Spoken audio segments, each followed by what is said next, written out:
Salut à tous.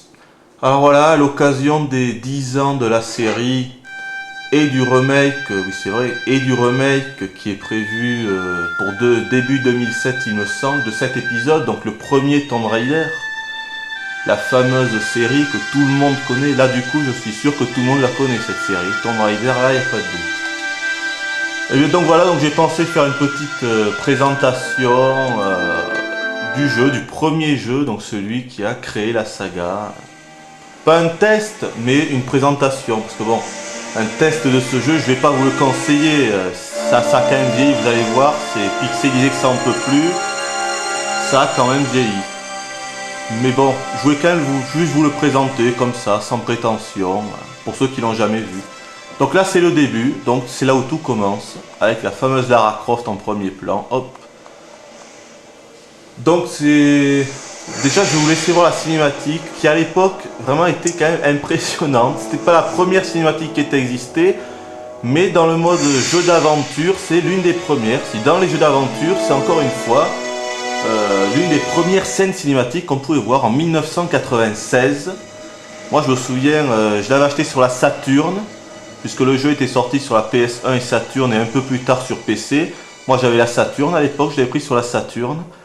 Et cette cinématique, je l'avais peut-être regardée des dizaines de fois avant même de commencer le jeu. Donc c'est vous dire si ça m'avait impressionné. C'est quand même quelque chose. Quand on passe directement des 16 bits aux 32 bits, et donc à ça, ça fait un petit choc. C'est vrai. Même si maintenant ça fait sourire. Ça fait sourire maintenant, c'est sûr. Ah c'est moche, ça pique les yeux. Mais quand même, il y avait déjà de la mise en scène. Moi, je ressens quand même de la mise en scène dans cette cinématique. Bref, donc je vais vous raconter un peu l'histoire. Donc là, on est au Pérou, en fait. On est au Pérou. Donc vous voyez que le guide de Lara Croft, qui l'avait accompagné jusque-là, vient de se faire tuer. Donc Lara Croft, maintenant, elle est seule pour faire ce qu'elle a à faire. Et ce qu'elle a à faire, en fait, elle a été embauchée par une société qui s'appelle Natla Technology pour récupérer un objet, un artefact. Donc un objet rare de je sais plus où. Bref, pour le récupérer. Donc l'histoire du début c'est ça. Et plus tard elle va se rendre compte qu'en fait la présidente de cette société va essayer de la doubler. Bon et après c'est l'histoire. Je vais pas non plus vous raconter toute l'histoire. Donc vous voyez que déjà elle pouvait faire ces fameux sauts de 2,50 m de haut.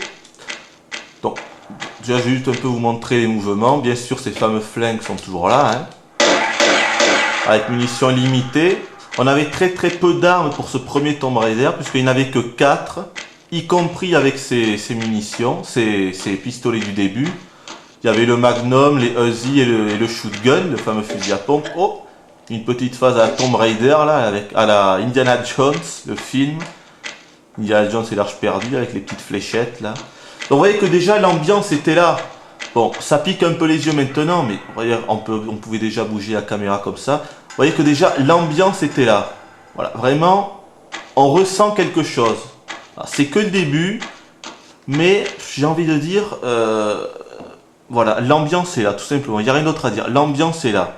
Voilà. Vous voyez qu'il y a des petits bruitages en fond sonore. Il y a très peu de musique dans ce jeu, c'est vrai.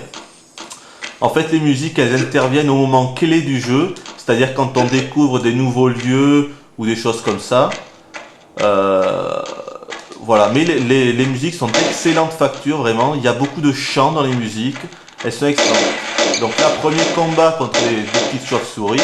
On va se faire vite fait, voilà. Mais en fait, je me rends compte que il n'y a pas grand-chose. En fait, je vais directement passer à un autre niveau parce que là, il n'y a pas grand-chose à vous montrer. Ça serait dommage vu que j'ai pas énormément de temps de rester dans ce niveau. Donc je vais vous mettre le... Vous voyez que là c'est tous les niveaux du jeu. Donc il y a 15 niveaux dans ce jeu, répartis on va dire en 4 mondes. Donc le monde on va dire des Incas, on va dire ça. Les 4 premiers mondes c'est au Pérou, enfin pas tout au Pérou mais on va dire que c'est le monde des Incas. Après on va dire qu'on a la civilisation gréco-romaine, vous voyez ici. Après l'Égypte et pour finir à la fin, l'Atlantide. Donc on va dire 4 mondes répartis sur 15 niveaux. Et à chaque fois, jamais dans ce jeu on va être dans une ville ou dans un environnement où il y a du monde ou des personnes ou de la population.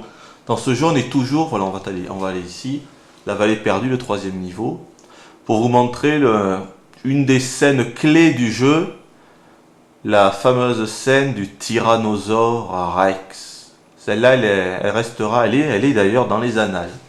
C'était quelque chose, à l'époque, c'était quelque chose. Ah, elle s'est cognée la petite, elle se cognait souvent. Alors je sais, j'ai pas joué au dernier Tomb Raider Legend, donc je sais pas si elle a toujours son nez en bon état, mais c'est vrai que à force de se cogner comme ça contre les murs dans tous les épisodes, ben, je me demande si elle a pas son nez en compote un peu. Donc vous voyez je vous montre un peu les mouvements, on pouvait déjà faire des pas de côté comme ça, voilà, et bien sûr avancer, parce que ce jeu c'était surtout un jeu de plateforme aventure, énormément de plateformes. Énormément, mais énormément de plateformes. D'ailleurs, il était très très très difficile à l'époque. Moi, j'avais énormément de mal à le finir. J'avais mis des semaines et des semaines. Pourtant, je l'adorais. Hein. Mais bon, je l'avais trouvé très très très difficile. Donc là, je vais essayer de sauter bien dans l'eau en faisant le fameux saut de l'ange. Si je ne me plante pas. Voilà. C'était magnifique. C'était magnifique. Donc, vous voyez, elle pouvait déjà nager à l'époque. Je trouve qu'il y avait déjà une bonne fluidité. Donc là, on est sur le jeu sur la PS1. Je suis sur la PS2, mais bien sûr, le jeu c'est le disque de la PS1. Donc je trouve qu'il y avait déjà une bonne fluidité. Vous voyez, les effets de lumière dans l'eau que je trouve vraiment magnifiques. Les effets de lumière sont magnifiques dans ce jeu. Énormes, ils sont. Bon, la surface de l'eau, elle est ce qu'elle est, c'est-à-dire pas très jolie. Mais bon. Donc les armes, là, je dois avoir toutes les armes parce que j'ai fait un code pour toutes les armes. Vous voyez, voilà, les magnums, le shotgun, les flingues du début, et là on doit avoir les Uzi. D'ailleurs je vais prendre les Uzi pour me débarrasser des loups qui ne doivent pas être tués. Donc vous voyez que la visée est automatique. Je ne sais pas comment c'est dans le dernier Tomb Raider Legend vu que j'y ai à peine joué. Mais dans les premiers Tomb Raider, la visée est automatique, vous voyez. Donc là, il y a le loup devant. Je n'ai qu'en fait qu'à appuyer sur le bouton. Là ils sont trop loin donc elle ne les vise pas. Mais dès qu'ils vont revenir, voilà. Hop. Donc la visée est automatique. Ça simplifie les choses, mais bon. En même temps, avec ce système, il aurait été très très difficile de faire une autre visée que ce mode automatique. Donc je vais me dépêcher un peu d'aller voir notre ami le Tyrannosaure, qui est pas loin, on y est presque. Il est pas loin. Hop. Donc comme je vous disais, il y a énormément de phases de plateforme dans ce jeu. Et parfois c'est vraiment très voilà, des plateformes dans ce style, donc monter sur des rochers. Bon, là c'est facile, c'est le début du jeu. Mais alors quand on arrive quelques niveaux plus loin, il y a vraiment ces prises de tête à des moments. Donc il y a ça aussi que je ne vous ai pas montré, par exemple. Des sacoches pour nous remettre de la vie. Ça c'est une grosse sacoche, on peut aussi avoir des petites sacoches, ça ce qui nous remettent la moitié de la vie. Même moins, ça nous remet entièrement la vie. Bon. Ah ben t'as le bestiaire, j'en ai pas encore parlé. Là on va avoir droit à des raptors que je vais dépêcher.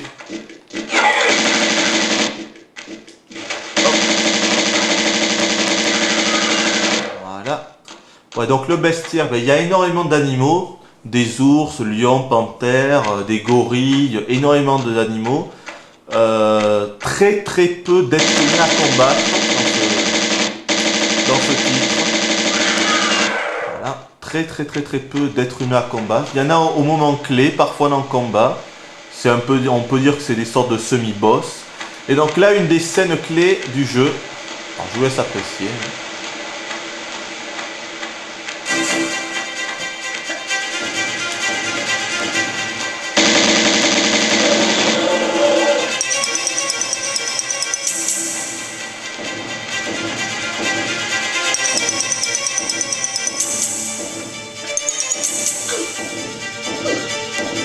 Donc voilà le fameux tyrannosaure. Bon, ultra pixelisé, attendez je baisse un peu le son parce que vous allez vraiment entendre encore. C'est vrai que je mets souvent le son fort dans mes vidéos. Donc voilà le fameux tyrannosaure. Donc, je vais prendre le shotgun pour essayer de l'avoir. Hop. Donc c'est que la première fois qu'on le voit ça fait un choc. D'abord on s'y attend pas du tout. C'est vrai que bon il est... là vous allez me dire bien sûr il est moche. C'est sûr. Mais à l'époque honnêtement c'était vraiment impressionnant.